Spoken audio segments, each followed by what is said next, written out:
అందరికీ నమస్కారం. ఎన్నికలు ముగిశాయి. దాదాపు 82% ఓట్లు పోలయ్యాయి. ఇది ప్రజాస్వామ్యంలో మంచి పరిణామం.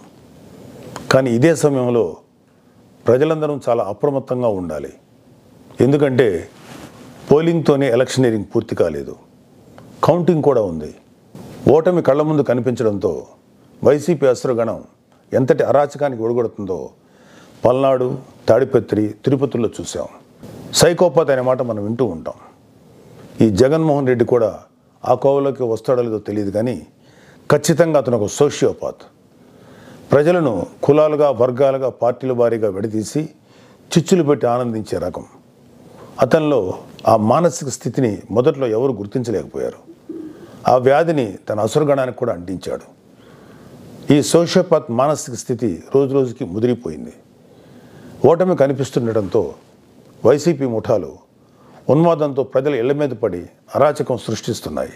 మాచర్ల వైసీపీ ఎమ్మెల్యే సంబంధీకుల ఇళ్లలో పెట్రోల్ బాంబులు దొరికాయంటే ఫలితాలు వచ్చాక వీళ్ళు ఎంత రాక్షసత్వానికి తెగబడబోతున్నారో ప్రజలు గ్రహించాలి.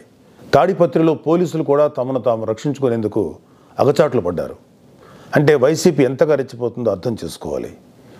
వైసీపీకి ఓటు వేయలేదని తెలిసి ఇళ్లలో చొరబడి మహిళలను, పిల్లల్ని అందరినీ చావుగొట్టే పైశాచికత్వాన్ని పెంచింది ఎవరు? ఖచ్చితంగా ఈ జగన్మోహన్ రెడ్డి అనే చెప్పాలి.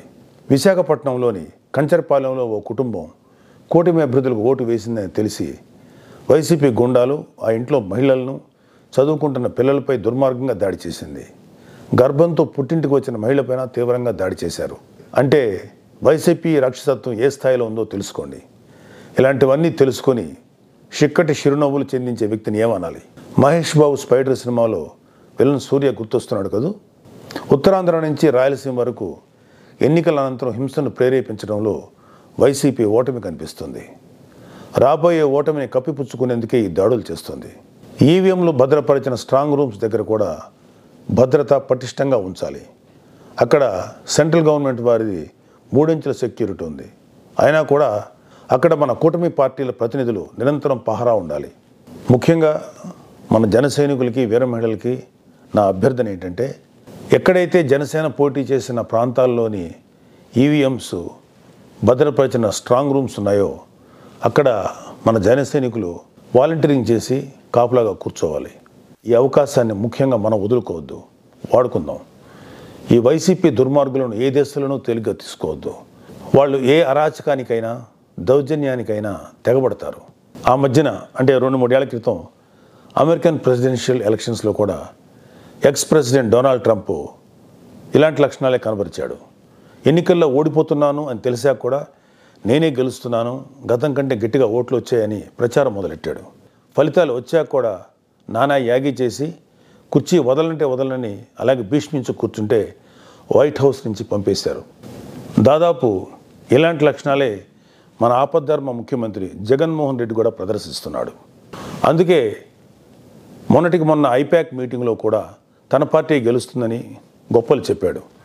అతని మానసిక స్థితిని వంట పట్టించుకున్న ఉత్తరాంధ్ర నాయకుడు ప్రమాణ స్వీకార ముహూర్తం, విశాఖలో స్థలం అన్నీ ప్రకటించేశాడు. జూన్ 4 తర్వాత వీళ్ళందరినీ విశాఖలో ఉన్న ఆ ఆసుపత్రిలో చేర్చాల్సిందే. ట్రంప్ లాగే జగన్ కూడా కుర్చీ వదులుకోవడానికి ఇష్టపడ్డాం. తన ఉన్మాద బృందంతో రాష్ట్ర వ్యాప్తంగా దాడులు, హింసకు తెగబడే ప్రమాదం లేకపోలేదు. దీనిపై కేంద్ర ప్రభుత్వానికి ఖచ్చితమైన సమాచారం ఉంది. అందుకే వచ్చే నెల 15వ తేదీ వరకు కేంద్ర బలగాలను మోహరించాలని చెప్పింది. మన వంతుగా కౌంటింగ్ ముగిసే వరకు కౌంటింగ్ కేంద్రాల దగ్గర, పార్టీ కార్యాలయాల దగ్గర కూటమి శ్రేణులు అప్రమత్తంగా ఉంటూ ప్రతి కూటమి కార్యకర్త ఈ కేంద్రాలను పర్యవేక్షిస్తూ ఉండాలి. ఆంధ్రప్రదేశ్ రాష్ట్రం ఈ అరాచక శక్తుల చేతుల నుంచి అభివృద్ధి సాధకుల చేతులకు మారే సమయం దగ్గరలోనే ఉంది. అందరం ఆ శుభగడి కోసం వేచి చూద్దాం. జై జనసేన, జై హింద్.